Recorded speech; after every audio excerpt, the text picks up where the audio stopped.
말씀은 사도행전 11장 주보에 29절이라고 됐는데 19절 말씀부터 30절 마지막 절 말씀까지 보겠습니다. 19절입니다. 같이 읽습니다. 그때 스데반의 일로 일어난 환난으로 말미암아 흩어진 자들이 베니게와 구브로와 안디옥까지 이르러 유대인에게만 말씀을 전하는데 그 중에 구브로와 구레네 몇 사람이 안디옥에 이르러 헬라인에게도 말하여 주 예수를 전파하니 주의 손이 그들과 함께 하심에 수많은 사람들이 믿고 주께 돌아오더라. 예루살렘 교회가 이 사람들의 소문을 듣고 바나바를 안디옥까지 보내니 그가 이르러 하나님의 은혜를 보고 기뻐하여 모든 사람에게 굳건한 마음으로 주와 함께 머물러 있으라 권하니 바나바는 착한 사람이요 성령과 믿음이 충만한 사람이라. 이에 큰 무리가 주께 도와여지더라. 바나바가 사울을 찾으러 다소에 가서 만나매 안디옥에 데리고 와서 둘이 교회에 1년간 모여 있어 큰 무리를 가르쳤고 제자들이 안디옥에서 비로소 그리스도인이라 일컬음을 받게 되었더라. 그때 선지자들이 예루살렘에서 안디옥에 이르니 그 중에 아가보로 하는 한 사람이 일어나 성령으로 말하되 천하에 큰 흉년이 들리라 하더니 글라우디아 때에 그렇게 되니라. 제자들이 각각 그 힘대로 유대에 사는 형제들에게 부조를 보내기로 작정하고 이를 실행하여 바나바와 사울의 손으로 장로들에게 보내니라. 아멘. 올해 표를 함께 제창합니다. 나가 복음을 전하자. 사도행전의 가장 큰 줄기는 성령이 너희에게 임하면 예루살렘과 온 유대와 사마리아와 땅끝까지 이르러 내 증인이 되리라 라는 말씀이 가장 기초에 깔려 있습니다. 그래서 예루살렘에 어떻게 하나님의 역사가 일어났는지, 그리고 사마리아에 어떻게 하나님의 역사가 일어났는지를 그동안 우리 살펴보았고, 그리고 고넬료의 가정을 통해서 땅끝까지 이르러 복음이 전하는, 즉 이방인들에게 복음이 전해져야 된다는 그런 당위성을 보여주었습니다. 이방인에게도 하나님이 구원을 주신다. 그리고는 오늘 우리가 본 본문에는 그 거점이 마련되는, 즉 안디옥이라는 곳으로 오늘 본문에 기록되어 있음을 보죠. 19절 말씀에 의하면 스데반의 일로 일어난 환난, 사마리아에 복음이 증거된 것도 스데반으로 인하여 예루살렘에 환난이 나서 사도들을 제외한 모든 사람들이 흩어졌다. 그리고 흩어진 사람들이 가면서 예수를 그리스도라고 증거했다라고 기록됐는데, 그 첫 번째 나타난 결과가 사마리아의 복음이 증거되었고, 그 일로 인하여 빌립으로 인해서 사마리아에 놀라운 역사가 있었음을 이미 보았습니다. 그리고는 오늘 본문에 그보다 더 멀리 떨어져서 베니게, 구브로, 안디옥까지 이르러 유대인들에게 복음을 전했었다라고 이야기를 합니다. 근데 20절에 보면 구브로와 구레네 몇 사람이 안디옥에 이르러 헬라인에게도 말을 전했는데 그들이 예수를 믿었다, 이런 이야기가 되는 거잖아요. 그리고 그 숫자가 많았습니다. 그러자 사람들이 그 고넬료 하나는 모르지만 지금 안디옥이라고 하는 도시에 많은 이방인들이 예수 믿는다는 걸 소문을 듣고 바나바를 안디옥에 파송을 보냈습니다. 확인해 보았더니 그가 기쁨으로 그곳에 성령이 임했던 모습을 그렇게 보고를 합니다. 그리고 이 바나바가 사울을 찾으러 사울은 다소 사람입니다. 그러니까 그 예수 믿고 다소에 있었던 사울을 지금 데리고 와서 안디옥에서 같이 사역을 하게 됐고, 그때 안디옥에 있었던 그리스도인, 예수 믿는 사람들을 그리스도인이라고 불렀다, 이것이 우리가 본 본문의 내용입니다. 그러니까 여기까지는 예루살렘이 사도행전의 중심이었습니다. 예루살렘을 중심으로 한 하나님의 역사, 그리고 사마리아에 얘기가 조금. 근데 이제는 그 중심의 틀이 지금 옮겨져 가고 있음을 볼 수 있는데 13장 1절을 한번 봐주시겠어요? 안디옥 교회에 선지자들과 교사들이 있었다. 3절에 보니까 이에 금식하여 기도하고 두 사람에게 안수하여 보내더라. 바나바와 사울을 안디옥 교회가 안수를 주어서 그 선교 여행을 가도록 보냈다. 이런 이야기예요. 그러니까 하나님이 하시는 그 사역의 축이 예루살렘에서 베드로를 중심으로 유대인을 중심으로 한 그와 같은 사역을 하다가 이제 안디옥의 교회가 설립되어지고 그 안디옥 교회는 누가 유대인들이 처음에는 말씀을 받았지만 거기에는 어떤 사람들이었다고요? 오늘 본문 20절 말씀에 헬라인에게도 말씀을 전했는데 어떤 그 밑에 보면 헬라파 유대인이라고 되어 있어요. 그러니까 완전히 인종적으로 완전히 헬라인이 아닌 인종적으로는 유대교 속에 있던 아니면 반대로 반반 섞여 있던 등등 유대와 어떤 관련이 있었던 헬라인들에게 복음을 전해서 그들이 지금 안디옥 교회 구성원이 된 것입니다. 안디옥 교회는 유대인과 헬라인이 함께 있는 그런 첫 번째 교회인 거죠. 근데 그 교회에서 어떻게 했다고요? 오히려 이방 나라들을 향한, 전 세계를 향한 선교사를 파송하는 곳이 예루살렘 교회가 아니라 안디옥 교회였다라고 이야기하는 거예요. 근데 그 얘기는 조금 나중 이야기고 지금은 안디옥 교회가 설립되어진 모습을 보여주고 있습니다. 자, 안디옥 교회는 유대인과 헬라인의 구별이 없었던 진정한 교회의 모습이었습니다. 예루살렘 교회는 정말 유대인들만의 교회였습니다. 앞으로도 이 문제는 쉽게 해결되지 않습니다. 유대인들은 이방인들을 받아들이는 게 쉽지 않았어요. 분명 고넬료의 가정을 통해서 이방인에게도 우리와 똑같이 성령을 주시고 구원을 주신다는 것을 이해하면서도 하나 되기는 쉽지 않았어요. 그러지 않았겠어요? 몇천 년 동안 이방인과 유대인 사이에 간격이 있었는데 예수 믿는다는 이유 하나로 하나 되기가 쉬웠겠습니까? 그러니까 예루살렘은 알고는 있어도 하나 되기가 어려운 데 비해서 지금 안디옥이라는 곳은 그 자체가 유대인들의 입장에서 봐서는 그냥 이방 나라 속에 있는 한 도시입니다.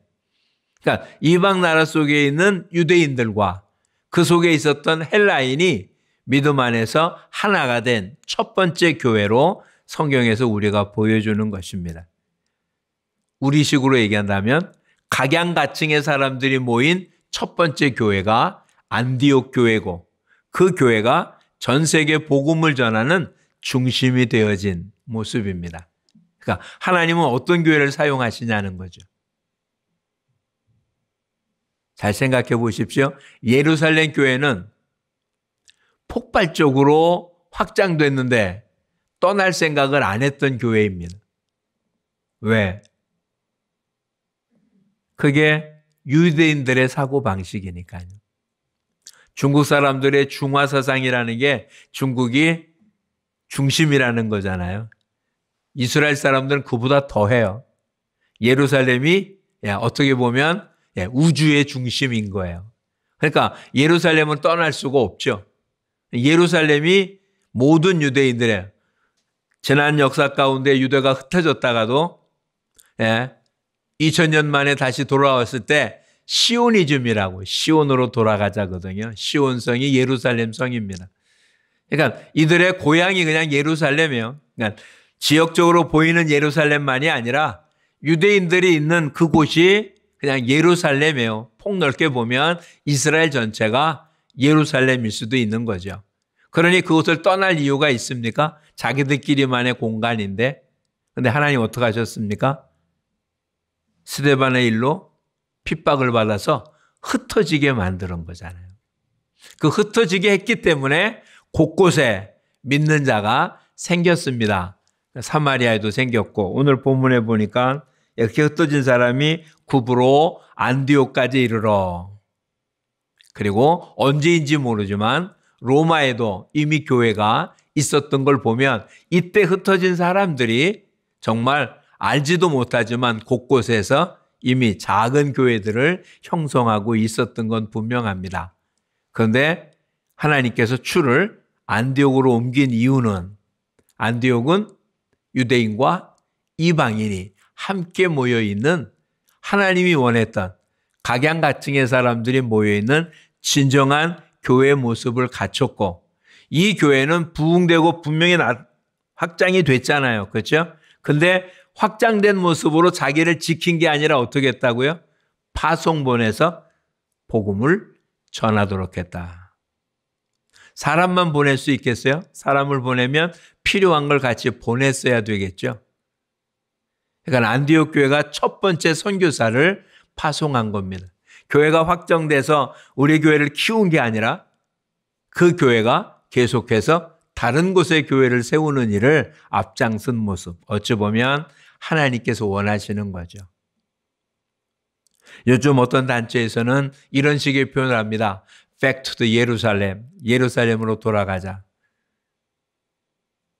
과연 하나님이 원했던 교회의 모습이 예루살렘 교회일까? 아니요. 오히려 안디옥 교회가 하나님이 원했던 교회. 그러나 시작을 어디부터 해야 됩니까? 예루살렘으로부터 시작해야 된 건 분명해요. 왜냐하면 유대인들을 통해서 복음이 전해져서 나가는 것이 하나님이 원하는 뜻이었거든요. 그들이 제사장 나라였으니까. 근데 그들이 자기만을 고집하니까 하나님 흩어버리고 이방인들과 함께. 그러니까 안디옥 교회는 이방인들로만 되어 있는 교회는 아니에요. 유대인과 이방인이 함께 있었던. 신약 성경에 데살로니가 교회가 있습니다. 데살로니가서라고 있잖아요. 데살로니가서 보면 데살로니가인의 교회라고 돼 있어요. 데살로니가 교회 교인들은 데살로니가인 중심으로 되어 있는 교회였을 겁니다. 그건 정말 이방인들만으로 모인 교회이기 쉬웠겠죠. 분명하게 명단을 알 수 없으니까. 하지만 어떻든 안디옥 교회는 그런 의미에서 하나님이 원하시는 모습을 갖추고 있었던 것에 틀림이 없습니다. 오늘 그 얘기를 드리려고 하는 게 아닙니다. 그 안디옥에서 어떤 일이 있었다고요? 26절입니다. 바나바가 사울을 다소에 가서 만나가지고 안디옥으로 데리고 와서 안디옥에서 같이 목회를 했습니다. 큰 무리가 모였고 제자들이 안디옥에서 뭐라고 부름을 받았다고요? 그리스도인이라고. 이 그리스도인이라고 부름을 받은 것에 대한 해석이 긍정적인 것과 부정적인 것이 있습니다. 부정적인 표현은 그 당시 사람들 지금 우리한테 과거, 지금은 그런 일이 좀 적지만 과거 우리나라에서도 예수 믿는 사람은 예수쟁이라고 그랬잖아요. 그렇죠? 비꼬는 표현으로 했던 모습. 이렇게 그리스도인들을 세상 사람들이, 안디옥 사람들이 예수 믿는 사람들을 비꼬아서 그리스도인이라고 불렀다라는 표현이 대부분인데, 잘 생각해 보면 꼭 그런 것만은 같지 않아요. 한번 생각해 보십시오. 누구를 믿는 사람들입니까? 예수를 믿는 사람이에요. 어떤 예수를 믿는 사람들입니까? 우리를 위해서 죄로 죽었고 우리를 위해서 부활하신 예수님을 믿는 거예요. 그러면 예수 믿는 사람 이렇게 불려져야 되는 거 아니에요? 그리스도는 이름이 아니거든요. 메시아라는 뜻이에요. 우리로 얘기하면 구세주라는 그런 직분의 이야기지 결코 이름이 아니에요, 이름. 근데 왜 예수를 따르는 사람을 그리스도인이라고 불렀을까? 다시 얘기하면 안디옥에 있는 성도들은 사람들이 그를 보면 누구가 생각이 났다는 얘기가 됩니까? 그들의 입에서 무슨 말이 나왔다는 얘기입니까? 입만 벌리면 누구 얘기했다는 얘기입니까? 그리스도라고. 그래서 그리스도인이라고 불리지 않았겠어요? 그게 긍정적인 표현이든 뭐 부정적인 표현이든 조롱하려고 불렀던 이름이든 뭐 부러워서 부른 이름이든 알 수는 없지만 그리스도인, 크리스찬이라는 얘기입니다. 예수를 닮은 사람이 아니고 예수를 따라다니는 사람이 아니에요. 인간 예수를 쫓는 사람이라고 그들은 보지 않았던 거예요. 그리스도, 메시아, 구세주를 따르는 사람이라고 불렸다는 거잖아요. 그러니까 안디옥에 살고 있는 사람들이 예수 믿는 사람들을 보니까 이들은 누구를 추종하는 사람이라고요? 그리스도를 추종하는 사람이라고. 우리한테는 그리스도라는 단어가 익숙합니다. 이들도 익숙한 단어예요. 기름 부음을 받는다는 익숙한 단어입니다. 근데 예수 믿는 사람들을 뭐라고 불렀다고요? 기름 부음을 받은 사람을 따르는 사람, 뭐 이런 얘기 아니겠어요? 기름 부음 받은 자를 쫓는 사람, 그를 닮은 사람, 그를 닮으려는 사람. 안디옥에 있었던 교인들은 어떤 생활을 했는지는 오늘 본문은 보여주지 않습니다. 그런데 그곳 사람들이 제자들을 그리스도인이라고 불렀다라는 것만 이야기합니다. 오늘 우리 주변의 사람들이 우리를 뭐라고 할까요? 교회 다니는 사람, 말도 안 되니까 교회 믿는 사람, 뭐 좀 더 나가면 예수 믿는 사람이라고도 표현하긴 하겠죠. 그런데 실제로는 우리가 전해야 될 게 뭐였습니까? 사도행전 5장에 뭐라고 돼 있었습니까? 그들이 성전에 있든 집에 있든 날마다 예수는 그리스도라 전하고 가르치기를 쉬지 않더라. 누구를 전했다고요? 예수가 누구라고? 그리스도라고. 예수가 구세주라고. 예수가 우리를 위해서 죽었고 우리를 위해서 부활하셨다고. 그를 믿어야 구원 얻는다고. 그런 구세주가 예수라고. 그리스도라고. 즉 안디옥 교회 교인들은 입만 열면 누구를 전했다는 얘기입니까? 예수가 누구라고요? 그리스도라고요. 예수를 왜 믿습니까? 그가 그리스도이기 때문에 믿는 것입니다. 왜 그를 따라야 됩니까? 그가 그리스도이기 때문에 따라야 되는 거죠. 성인이 아니라, 세상 사람들이 말하는 성인이 아니라 그가 그리스도이기 때문에. 우리는 지금 그 그리스도를 믿고 그리스도이기 때문에 믿고 그리스도이기 때문에 따르고 그리스도를 전하는 사람입니까?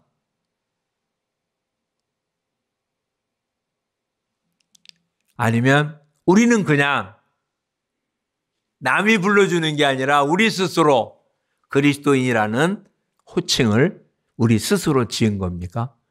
이들은 자기 스스로 그리스도인이라고 부르지 않았습니다. 안디옥에 살고 있는 사람들이 지금 제자들을 그리스도인이라고 불렀던 것입니다. 여러분의 가족은 여러분을 뭐라고 부릅니까? 여러분의 친구들은 여러분을 뭐라고 부릅니까? 우리 가운데는 직분자가 아닌 사람이 거의 없습니다.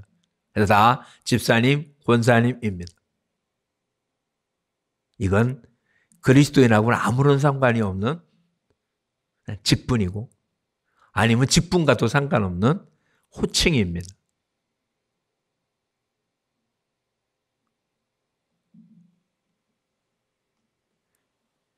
안디옥에 있는 제자들이 그리스도인이라고 불렸다는 이야기는 그들이 그리스도인으로 살았다는 이야기가 되는 거잖아요. 그리스도인이라고 불렸기 때문에 그렇게 산 게 아니라 그렇게 사는 사람을 그리스도인이라고 사람들이 부른 거잖아요. 저와 여러분 어떻습니까? 교회 다니는 사람은 분명히 맞습니다. 근데 교회 다니는 사람인 우리가 저들의 눈에 어떻게 비춰질까 하는 거죠. 교회 다니는 게 중요한 건 아닙니다. 우린 과연 그리스도인입니까? 즉 그리스도가 나의 메시아입니까? 그래서 나는 그 메시아를 쫓고 따르고 닮아가는 사람입니까?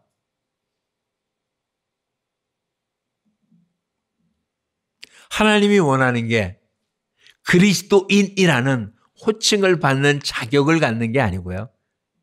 그리스도인다운 삶을 사는 것입니다.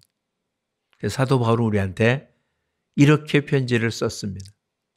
부르심에 합당한 삶을 살아라. 뭐라고 불렀습니까?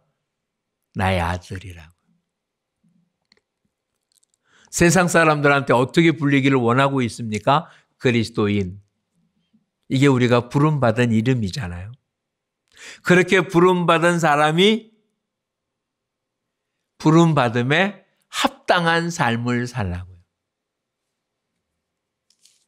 저와 여러분에게는 그리스도인이라는 이름이 붙여진 것이면은 틀림이 없습니다. 그렇죠? 그리스도인입니다. 근데 이제 우리한테 남은 건 뭘까요? 그리스도인다운 삶을 사는 사람이 돼서 사람들이 우리를 교회 다니는 사람이 아니라 그리스도인이라고, 성도라고, 거룩한 사람들이라고 그렇게 부름 받아야 되지 않겠습니까? 이제는 믿는다는 모습으로 끝난 게 아니고요. 그리스도인은 믿는다는 이야기로 끊는 게 아니라 그리스도인다운 삶을 살, 즉 그리스도 닮은 삶을 사는 사람, 이런 이야기가 된 것입니다. 이것이 오늘 우리가 해야 되는 삶의 모습인 거예요. 저와 여러분의 주변의 사람들, 특별히 가까운 사람들이 저와 여러분을 통하여 그리스도의 향기를 맛보지 않으면 되겠습니까? 빌립보서 4장 말씀을 보겠습니다. 그리스도인이라고 일컬음을 받는 사람들이 이 땅에 어떤 모습이어야 되는지 빌립보서 4장 8절, 9절 말씀을 같이 한번 보겠습니다. 신약편 322쪽 빌립보서 4장 8절과 9절 말씀 함께 읽어보겠습니다. 끝으로 형제들아, 무엇이든지 참되며 무엇이든지 경건하며 무엇이든지 옳으며 무엇이든지 정결하며 무엇이든지 사랑받을 만하며 무엇이든지 칭찬받을 만하며 무슨 덕이 있든지 무슨 기름이 있든지 이것들을 생각하라. 너희는 내게 배우고 받고 듣고 본 바를 행하라. 그리하면 평강의 하나님이 너희와 함께 계시리라. 아멘. 사도 바울은 빌립보 교회에 보낸 편지 가운데 너희의 시민권은 하늘에 있다라고 표현했습니다. 시민권이 하늘에 있다는 얘기는 어느 법을 따라야 된다는 이야기입니까? 하늘의 법을 따르는 사람이 하늘의 시민권을 갖고 있는 사람이죠. 하늘의 권한을 갖고 하늘이 원하는, 그렇죠? 그것이 하늘의 시민권을 가진 자잖아요. 하늘의 시민권을 가진 자가 얻는 권리만이 아니라 하늘의 시민권을 가진 자가 해야 할 의무가 있는 거잖아요. 그 얘기를 지금 뭐라고요? 무엇이든지 여기에 어떤 영적인 이야기가 기록됩니까? 언제든지 기도해야 됩니다. 때 되면 예배 드려야 됩니다. 제물을 드려야 되고 뭘 해야 되고 이런 종교적인 얘기가 이 안에는 없어요. 이런 일은 옳고 이런 것 속에 들어있는 아주 작은 부분이에요. 왜냐하면 오늘 본문에 무엇이든지라는 말은 그냥 일상 우리의 생활, 어느 한 부분에는, 즉 마음은 착하게 갖되 필요에 의해서 말은 거짓말을 해도 되는, 누구나 사랑해야 되지만 예외적으로 미워할 놈도 있는 이런 식의 모습이라면 무엇이든지라는 말을 쓸 수 없잖아요. 제한 조건이 없다는 얘기잖아요. 그럼 일상이라는 얘기예요. 근데 우리의 기도, 예배, 어떤 헌신과 봉사, 이것이 무한적일 수는 없는 게 우리들이라면 이것은 무엇이든지 속에 포함된 한 부분이에요. 다시 얘기하면 예배도 참돼야 되는 거예요. 참되지 않은 예배는 예배일 수가 없는 거고, 경건하지 않은 예배는 예배일 수 없는 거고요. 사랑받을 만하지 않은 기도와 헌신과 구제는 그것은 옳은 것이 아니다. 이렇게 봐야 되는 거잖아요. 그러니까 무엇을 하느냐보다 훨씬 더 중요한 거예요. 그리스도인이 어떤 사람이냐. 무엇이든지 참되고 경건하고 사랑받을 만하고 옳고 칭찬받을 만하고, 이것이 그리스도인들의 모습입니다. 이미 우리가 앞에서 본 사도행전 속에 초대교회가 어떻게 확장됐습니까?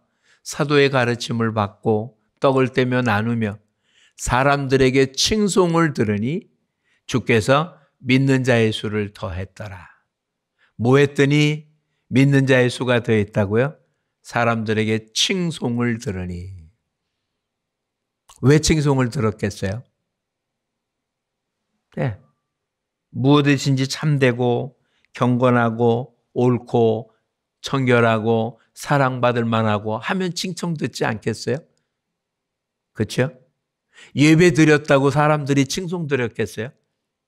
기도하는 사람이라고 세상 사람들이 칭송했겠어요? 주일 잘 지킨다고 세상 사람들이 칭송하겠습니까? 그런 일 갖고 세상 사람들은 칭송하지 않습니다. 그런 일 보고 믿는 사람 생기지 않습니다. 믿는 사람은 당연히 그래야 된다라고 생각하지, 그건 자기와 상관없는 거잖아요. 근데 일상 삶 속에 이런 삶을 산다면 칭송을 들을 거고, 그 원동력이 뭐겠냐는 거예요. 그게 하나님 아니에요. 그게 그리스도잖아요. 그러니 믿는 자의 수를 더하겠죠. 이젠 저와 여러분 삶을 주님 앞에 드리는 진정한 그리스도인이 되시기를 축복합니다. 이름만 가진 자가 아니고요. 여러 번 표현했지만 요한계시록에 나왔던 7교회 가운데 한 교회 뭐라고요? 살았다 하나 실상은 죽은 자다. 다시 얘기하면 그리스도인이라는 이름은 붙였는데 그리스도인다운 삶을 안 살았다, 이런 이야기잖아요. 그러니 살았다는 이름만 있지 실상은 죽은 자였던 겁니다. 그런 사람을 세상 사람들이 그리스도인이라고 불렀겠어요? 세상 사람들은 그런 사람을 개독교라고 부르는 겁니다. 세상 사람들이 뭐라고 부르는 게 그게 일비일실할 필요는 없지만 그들이 부르는 소리가 우리가 지금 어떻게 살고 있다는 것을 반영하는 것이면 틀림이 없습니다. 우리의 겉모습이 온전하지 않아서 잘못 평가할 수도 있지만, 그러나 그렇게 비춰진 것만은 분명한 거잖아요.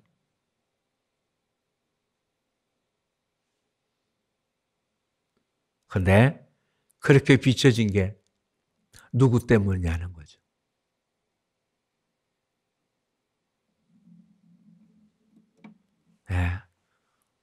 어제도 제 준영 앞에서 8시 되면 이제 토요일과 주일날은 하늘궁에서 강연을 마친 사람들이 이제 셔틀버스로 내립니다. 근데 어제 보니까 좀 독특한 게 생겼더라고요. 예. 마스크를 썼는데 아주 빨간 글씨로 뭐 허경영하고 뭐라고 썼어요. 예. 천하인간의 다른 이름으로 구원 얻을 수 없다. 그랬다고 했더니 손가락으로 자기 이렇게 말은 안 하고 마스크를 가리키더라고요.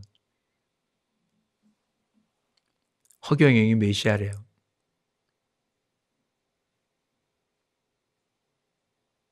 근데 그렇게라도 그들은 표현을 합니다.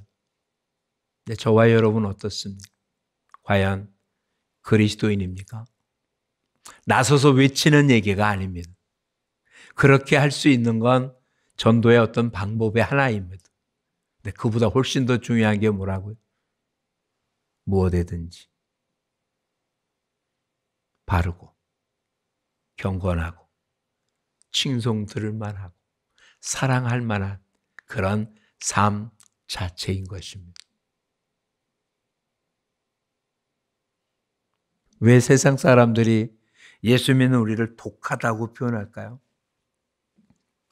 물론 독한 면이 있습니다. 왜냐하면 예수 위에 다른 구원이 없다는 것은 독선적처럼 보여서 그런 면에서는 굉장히 독하다라고 표현하는 것이 틀린 말은 아닐 겁니다. 근데 온유, 겸손 이런 것은 독한 게 아니잖아요. 형제를 사랑하면 이보다 더 큰 사랑이 없다고 표현했습니다. 그 사랑의 근거가 뭘까요?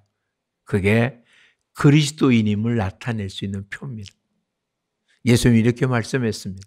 너희가 형제를 사랑하면 이로써 너희가 내 제자인 줄 알리라.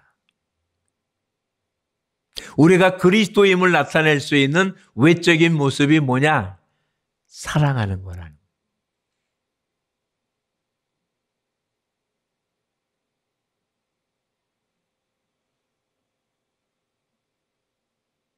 그 사랑을 통해서 우리는 그리스도인이라는 사실을 드러내는 것입니다. 최고의 사랑이 뭐겠습니까? 죽어가는 자를 살리는 거잖아요. 지옥 가는 자에게 그게 지옥 가는 길이라고 알려주는 거잖아요. 그렇죠? 생명의 길이 있다는 걸 알려주는 거잖아요. 그가 그를 받아들일지 안 받아들일지는 모르지만 생명길이 있는데 알려주지 않는다는 것은 이건 직무유기잖아요. 그렇죠? 오늘 저와 여러분 잊지 마십시오. 우리는 그리스도인입니다. 우리 스스로 그리스도인이라고 서로 주고받으라는 이야기가 아니라 사람들에게 그리스도인이라고 칭한받기를 하나님이 원하신다는 겁니다. 명찰을 달고 나는 예수 믿는 사람이다라고 말하는 게 아니라 예수님의 향기를 나타내는 그냥이 아니에요. 그냥 인간적인 사랑이라는 게 아니에요. 그리스도의 향기를 내는. 그리스도의 향기가 뭐라고요? 구세주예요. 예수님이 이 땅의 모든 질병을 치료하지 않았습니다. 예수님이 이 땅의 모든 가난한 자를 부유하게 하지 않았어요. 정말 몇몇만 치료해 주었고요. 몇몇에게만 부유케 했어요. 이 땅은 그렇게 복잡하게 있습니다. 근데 주님이 이 땅의 모든 영혼들이 천국 가기를 원하십니다. 그래서 그리스도입니다. 자기한테 수없이 많은 사람이 오지만 주님은 그곳을 떠나 다른 마을로 가면서 뭐라고요? 내가 이 일을 위해서 왔다. 병을 고치러 온 게 아니고요. 문제를 해결해 주려고 온 게 아니라 본인이 그리스도임을 알려주려고 온 거예요. 예수 믿고 천국 가도록 하기 위해서 왔지 다른 건 다 수단에 불과했던 겁니다. 그러니 우리도 예수 그리스도를 따르는 이유가 다른 게 생겨서는 안 돼요. 요한복음 6장에 수없이 많은 사람이 예수님을 따라왔습니다. 근데 예수님 뭐라고요? 저들이 나를 따르는 이유는 표적을 본 까닭이 아니야 떡을 본 때문이다. 오병이어로 떡을 먹어 배부르자 예수님을 수없이 많이 따라다녔습니다. 근데 그들 다 돌아갔어요. 그를 메시아로, 구세주로 믿고 따른 사람만 끝까지 따른 거고, 예? 떡을 보고 따른 사람은 더 이상 내 살을 먹고 내 피를 마시지 않으면이라는 말을 듣자 다 물러갔습니다.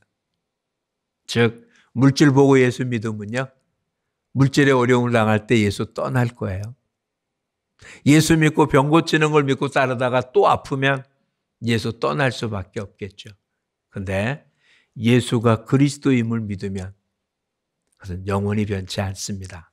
영생이 우리한테 주어지거든요. 이 땅에 있는 동안의 어떤 모습이 아니라 영원한 하나님의 생명이 우리 속에 있으니 떠날 이유가 있습니까? 그래서 베드로가 예수님한테 너희도 떠나느냐라는 말에 뭐라고요? 생명의 말씀이 주께 있사온데 우리가 어디로 가오리까? 다시 한번 확인해 보겠습니다. 예수를 왜 따르십니까? 그리스도이기 때문에 따릅니다. 다른 이유 없습니다. 그가 내 병을 고쳐줄 수 있기 때문에, 물론 고쳐주실 수도 있습니다. 믿고 구하면 정말 말도 안 되는 것도 이루어지는 건 분명합니다. 그런데 그것 때문에 예수를 따르는 것 아닙니다. 그것은 예수가 메시아라는 사실을 우리한테 알려주는 표적입니다. 즉 메시아가 오면 이런 일이 일어날 거다라고 보여준 표적을 확인함으로 예수가 메시아구나라고 확인시켜주기 위해서 주어진 표적이지, 그 일을 하러 예수님 오신 게 아니잖아요. 우리가 전하는 것도 뭘 전한다고요? 예수가 그리스도라는 걸 전한다.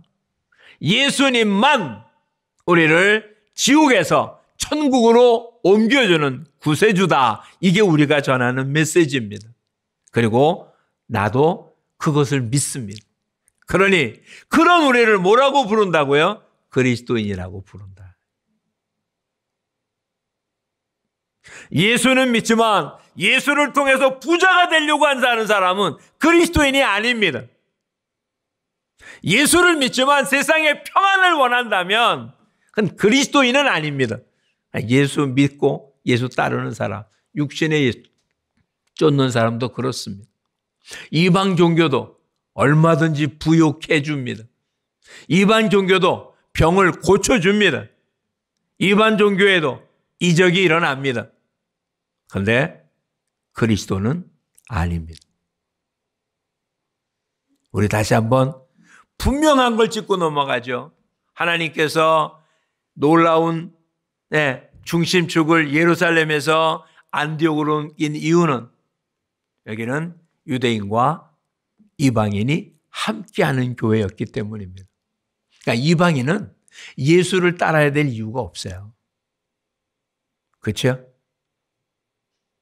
이방인이 유대인 예수를 따라야 될 이유가 없어요. 이방인은 예수가 그리스도이기 때문에 따른 거예요. 유대인도 마찬가지죠. 유대인도 인간 예수를 따를 이유가 없어요. 그렇다면 유대교에 그냥 남아있으면 되는 거예요. 그가 예수를 따른 이유는 왜 따랐다고요? 예수가 누구이기 때문에? 그리스도이기 때문에. 저와 여러분도 마찬가지예요. 예수가 그리스도이기 때문에 이 자리에 있는 거지, 다른 이유 때문이라면 이 자리에 있을 이유도 없고요. 사도 바울의 고백처럼 예수가 부활하지 않았다면 우리는 가장 불쌍한 사람이에요. 예수가 부활했다는 얘기가 무슨 얘기입니까? 예수님이 그리스도라는 사실을 증명하는 가장 중요한 핵심이에요. 근데 만약에 부활이 없다면 예수가 그리스도가 아니라는 이야기고, 그리스도 아닌 예수를 따른다는 건 정말 바보스럽다는 얘기잖아요. 근데 문제는 예수가 그리스도인데 그리스도인 예수를 따르는 게 아니라 예수를 통해 딴 걸 얻으려고 한다면 이건 더 불쌍한 사람이잖아요. 저와 여러분 결코 불쌍한 사람이 아닌 정말 복된 사람들이 되시기를 축복합니다. 우리는 누구라고요? 그리스도인입니다. 그리스도인은 뭐라고요? 그리스도를 따르는 사람이에요. 예수가 그리스도라고 고백하는 사람이에요. 그래서 그 그리스도의 삶을 메시아가 우리한테 주어진 새 생명을 살려고 정말 우리의 삶 전체를 투자하는 사람이에요. 무엇에든지 참되고 경건하고 거룩하고 옳고 그리고 사랑받을 만하고 칭찬받을 만한 삶을 사는 사람. 그 사람이 그리스도인입니다. 이제는 그리스도인으로 사는, 그래서 우리 주변의 사람들이 우리를 그리스도인이라고 부를 수 있는 그런 정말 복된 삶들이 되기를 축복합니다. 안디옥 교회, 하나님께서 하신 엄청난 모습입니다. 교회 역사를 연구했던 사람들은 이렇게 표현하는 거예요. 하나님께서 예루살렘에서 시작한 이 모습이 안디옥으로, 안디옥에 있던 모습이 로마로, 로마에 있던 모습이 미국으로, 청교도를 통해서 미국으로 가잖아요. 그 모습이 한국에 왔다고도 얘기를 했어요. 한국이 선교에 얼마나 큰 중심 역할을 했습니까? 그런데 이 촛대가 오히려 다른 제3제국으로 옮겨지고 있다라고 표현합니다. 하나님이 어떻게 하실 줄 몰라요. 근데 그게 왜 옮겨지냐고요. 그 역할을 못하니까 옮긴 거잖아요. 예루살렘이 역할을 못하니까 안디옥으로 옮긴 거잖아요. 그렇죠? 유럽이 그 역할을 못하니까 그것을 신대륙 미국으로 옮긴 거잖아요.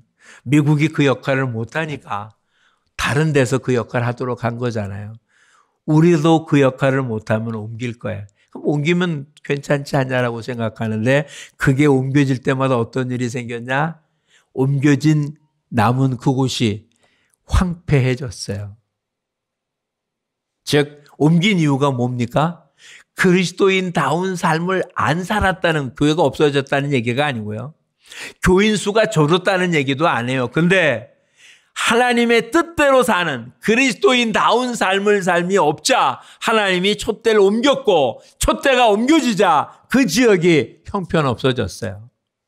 안디옥 지금은 터전밖에 남지 않았습니다. 유럽의 교회들 건물만 남았고 그 건물의 수없이 많은 부분들이 이슬람 교회에 팔리고 있습니다. 청교도로 시작된 미국의 교회들, 이젠 정말 살아있다라고 표현하기도 어려울 만큼 문제가 많습니다. 한국교회,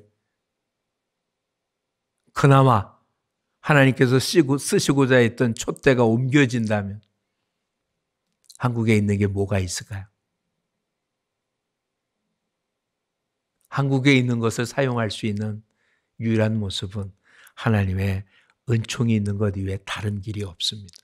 갖고 있는 자원이 많습니까? 사람이 많습니까? 노인들 빼고 나면 일할 사람도 없다는데, 하나님의 은혜가 없다면 생존 자체가 어려워질 겁니다. 우리가 그리스도인으로 사는 것이 나라를 살리는 길입니다. 우리가 그리스도인으로 사는 것이 하나님이 이곳을 통해서 하나님의 일을 계속할 수 있도록 만들어 놓는 것만이 우리의 후손들이 이 땅에서 하나님의 복을 받고 살 수 있는 방법입니다. 하나님의 촛대가 옮겨지지 않도록 그리스도인다운 삶을 사는 저와 여러분이 되시기를 축복합니다. 이것은 목숨을 걸어야 될 일입니다. 이름만 갖고 있는 게 아니고요. 어두운 세상에 빛으로 사는 것입니다. 수없이 많은 공격이 있을 겁니다. 근데 이깁니다. 주께서 우리를 승리케 하실 줄 믿습니다. 그리스도인다운 삶을 사는 우리 모두가 되기를 축복합니다. 기도하겠습니다. 좋으신 하나님, 감사드립니다. 만물에 찢기만도 못합니다.